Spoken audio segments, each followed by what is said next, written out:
their motivation behind the rally? Well, you know, I mean, anyone can hold a rally, and so they held a rally.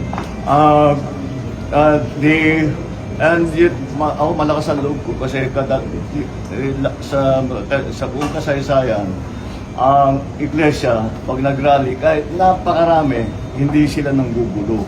And that for me was the main concern, that somebody might get hurt. Problema lang namin is that merong impormasyon na siyempre merong mga mag-infiltrate, mag-agitate. Yun ang inaalala namin. Yung pinaka-importante sa amin, walang masaktan. Either tiga-iglesia or kung sino man na mapunta ko na magulo. So let's just keep everything stable and peaceful. And so far it has been. So I thank everybody involved for keeping it safe for everybody.